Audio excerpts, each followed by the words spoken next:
Boa noite, senhoras e senhores. A noite tem segredos, e cada um deles tem uma voz. Sejam bem-vindos à Voz da Noite, o canal onde contamos histórias reais ou quase reais que o tempo quase conseguiu apagar. Aqui, desvendamos casos policiais e mistérios que marcaram época, inspirados nas grandes narrativas do rádio brasileiro, mas com o toque da nova geração. Eu sou a Voz da Noite e convido você a ouvir o que o silêncio tentou esconder.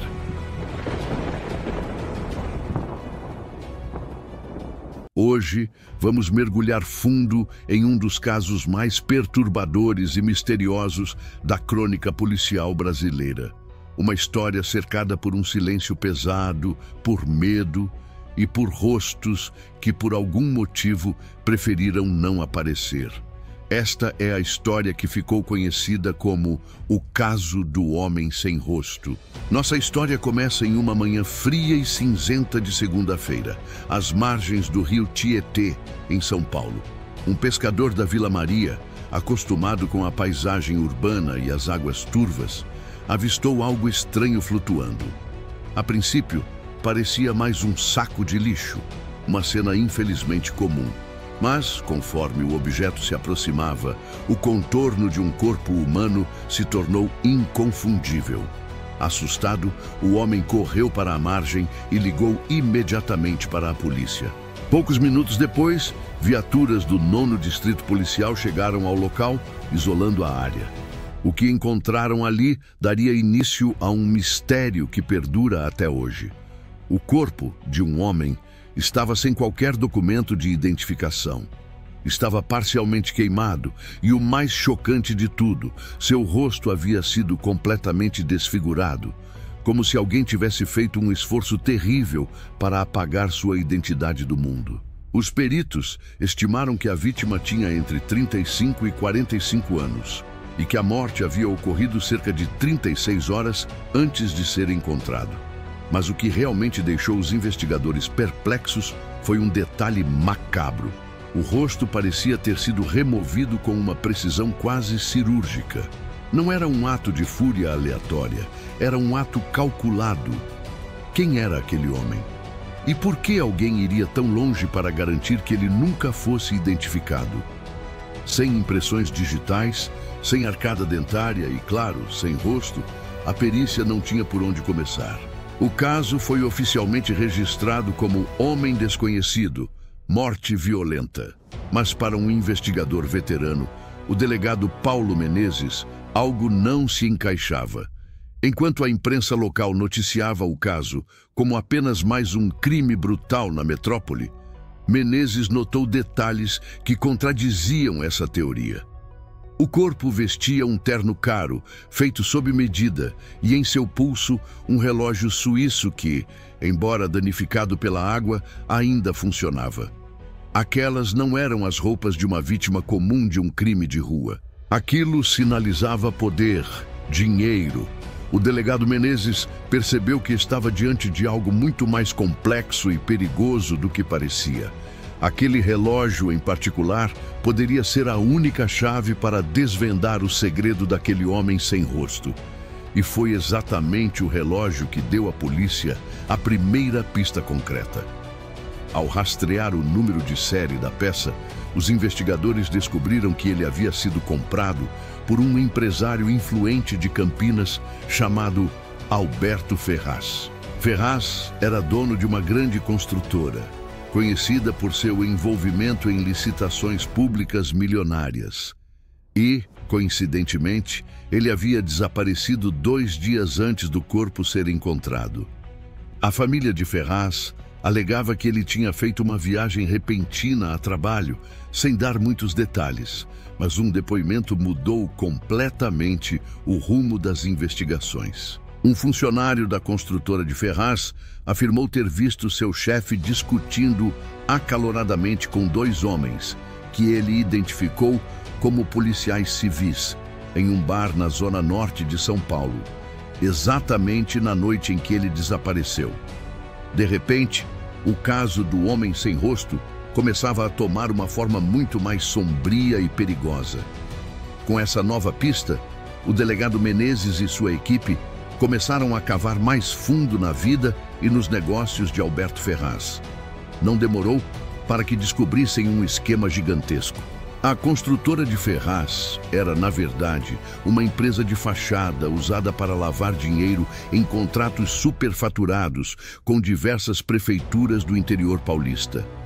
Era um esquema de corrupção que movimentava milhões. Durante a investigação, o nome de um deputado estadual muito influente apareceu repetidamente nos relatórios. Parecia que a polícia estava prestes a desmantelar uma rede poderosa. Mas, tão rápido quanto surgiram, as provas começaram a desaparecer.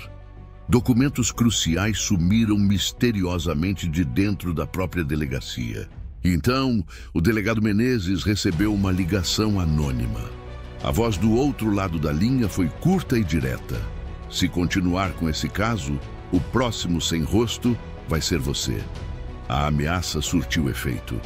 A partir daquele momento, a investigação parou. O inquérito foi arquivado por falta de provas. Os jornais, que antes cobriam o caso com avidez, subitamente silenciaram. E o corpo de Alberto Ferraz, que nunca foi oficialmente identificado pela família, foi enterrado como indigente em um cemitério público. O homem sem rosto foi mais uma vez apagado. O silêncio venceu. O caso parecia destinado a ser esquecido para sempre. Mais uma história sombria engolida pela cidade. Mas a verdade, às vezes, se recusa a morrer. Anos depois, em 2012, um jornalista investigativo corajoso chamado Luiz Prado decidiu reabrir o dossiê por conta própria. Fascinado pelo mistério, ele começou a juntar as peças que a polícia havia sido forçada a abandonar. Com base em depoimentos de ex-policiais que se aposentaram e não tinham mais medo de falar, e com acesso a registros bancários vazados, Prado conseguiu mapear uma rede de propinas muito maior do que se imaginava. Envolvia empresários, políticos de alto escalão e até mesmo oficiais da Polícia Militar.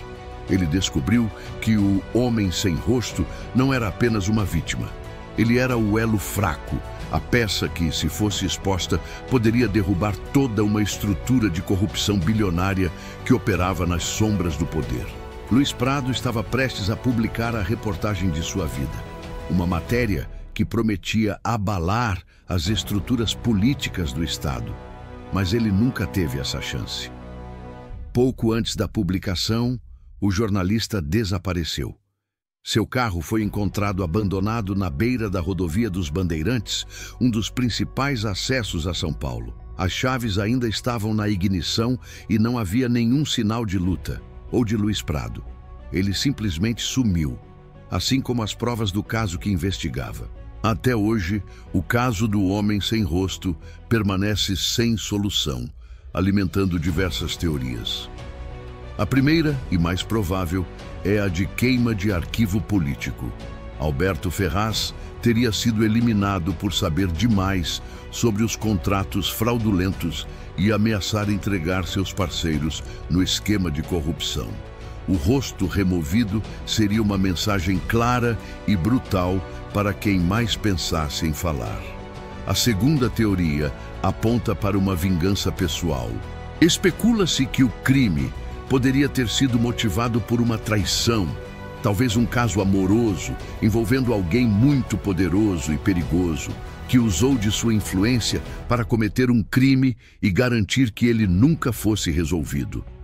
E há ainda uma terceira teoria, talvez a mais perturbadora de todas, a de uma execução interna. Segundo essa hipótese, membros da própria polícia envolvidos no esquema de corrupção teriam sido os responsáveis pelo assassinato. Eles não apenas executaram Ferraz, mas também usaram seu conhecimento para conduzir uma limpeza perfeita, eliminando todas as provas e garantindo que a investigação nunca chegasse até eles. Nenhuma dessas teorias jamais foi comprovada. Nenhum culpado foi identificado, nenhum mandante foi nomeado. E o nome verdadeiro do homem encontrado sem rosto no rio Tietê, embora tudo aponte para Alberto Ferraz, permanece oficialmente um mistério. Em uma sociedade onde o silêncio muitas vezes é mais valioso que a verdade, alguns crimes nunca são resolvidos. O corpo foi enterrado. As provas desapareceram. As testemunhas se calaram. Mas o mistério continua lá, à espreita, nas águas escuras e nas margens silenciosas do rio Tietê. Eu sou a Voz da Noite e espero por si no nosso próximo encontro. Até lá, durma bem, se conseguir.